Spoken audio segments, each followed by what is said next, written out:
The purpose of protecting the life of our nation and preserving the liberty of our citizens is to pursue the happiness of our people. Our success in that pursuit is the test of our success as a nation. For a century, we labored to settle and to subdue a continent. For half a century, we called upon unbounded invention and untiring industry to create an order of plenty for our people. The challenge of the next half century is whether we have the wisdom to use that wealth to enrich and elevate our national life and to advance the quality of our American civilization. Your imagination, your initiation, and indignation will determine whether we build a society where progress is the servant of our needs, or a society where old values and new visions are buried under unbridled growth. For in your time, we have the opportunity to move not only toward the rich society and the powerful society, but the great society. The great society rests on abundance and liberty for all. It demands an end to poverty and racial injustice, to which we are totally committed in our time. But that is just the beginning. Right now, I want to talk to you today about 3 places where we begin to build the great society.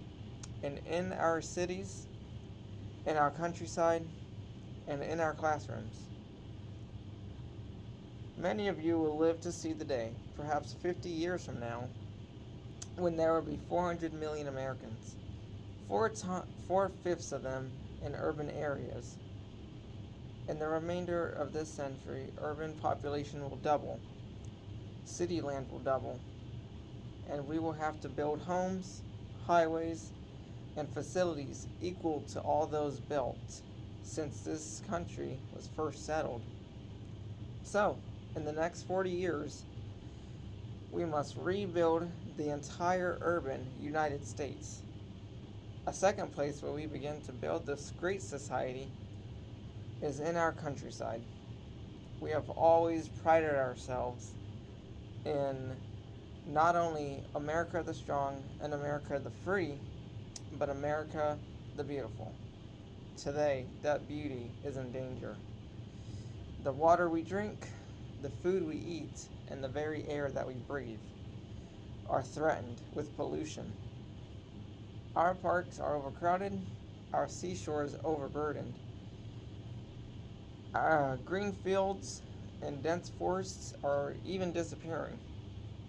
A third place to build the great society is in the classrooms of America. There, your children's lives will be shaped. Our society will not be great until every young mind is set free to scan the farthest reaches of the thought and imagination. We are still far from that goal. Today, 8 million adult Americans, more than the entire population of Michigan, have not finished 5 years of school. Nearly 20 million have not finished 8 years of school. Nearly 54 million, more than 1/4 of all of America, have not even finished high school.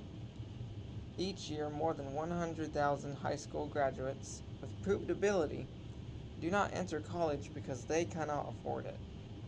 And we cannot educate today's youth. What will we do in 1970 when elementary school enrollment will be 5 million greater than 1960? And high school enrollment will rise by 5 million. Enrollment will increase by more than 3 million. Those who came to this land sought to build more than just a new country. They sought a new world. So I have come here today to your campus to say to you that you can make their vision our reality. So let us from this moment begin our work, and that the future men will look back and say, it was then, after a long and weary way, that man turned the exploits of his genius to the full enrichment of his life. Thank you and goodbye.